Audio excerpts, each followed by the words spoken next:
నీ ఆశలు ఎక్కడ తీర్చబడుతున్నాయి? ఎటు పరిగెడుతున్నావు? లోకంలో వెతికి వెతికి అలసిపోయిన వారు చాలామంది ఉన్నారు. వేటి కోసం? సంతృప్తి కోసం, సమాధానం కోసం, సంతోషం కోసం అలసిపోయారు. తమతో పాటు ఉన్న వాళ్ళని కూడా ఇబ్బంది పెట్టేశారు.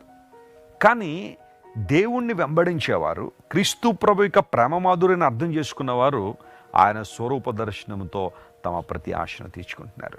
ప్రభునందు ప్రియులరా, సమరయ స్త్రీ జీవితాన్ని పరిశీలన చేస్తే ఆమె ఏదో ఒక ఆశను తీర్చుకోవడానికి బావి దగ్గరికి వచ్చింది, సుకార్ అనే ప్రాంతంలో. యేసు ప్రభు ఆ ప్రాంతానికి వెళ్ళి ఆమెను దర్శించి ఆమె హృదయంలో మార్పు తీసుకొచ్చిన తర్వాత ఆమె గ్రామంలోనికి పరిగెత్తి యేసు ప్రభుని గురించి సాక్ష్యం చెప్పడం ప్రారంభించింది. ఒకప్పుడు గ్రామంలోంచి వెలుపలకు వచ్చింది తన ఆశను తీర్చుకోవాలని, లోక సంబంధమైన ఆశలు తీర్చుకోవడానికి. కానీ ఎప్పుడైతే ప్రభువుని అంగీకరించిందో గ్రామంలోనికి వెళ్ళి ప్రభు గురించి చెప్పడం ప్రారంభించింది. That's the transformation. అది ఒక రూపాంతర అనుభవం. ఈరోజు నీ ప్రతి ఆశను తీర్చగలిగిన దేవుడు ఆయన. బంధువులు తృణీకరించారని ఏడుస్తున్నావా? స్నేహితులందరూ వదిలిపెట్టేశారని బాధపడుతున్నావా? ఇంతవరకు నిన్ను ప్రేమించిన వారందరూ దూరం అయిపోయారు, మోసం చేశారని ఏడుస్తున్నావా? ఒక్కసారి ప్రభు పాదాల దగ్గరికి రా, ఆయన వైపు చూడు ఒకసారి. నీ ప్రతి ఆశను తీర్చగలిగిన వాడు ఆయన. నీకు ఆదరణ ఇవ్వగలిగిన వాడు, సంతోషం ఇవ్వగలిగిన వాడు, సమాధానం ఇవ్వగలిగిన వాడు, సంతృప్తితో నీ జీవితాన్ని ముందుకు కొనసాగింప శక్తి కలిగిన దేవుడు ఆయన.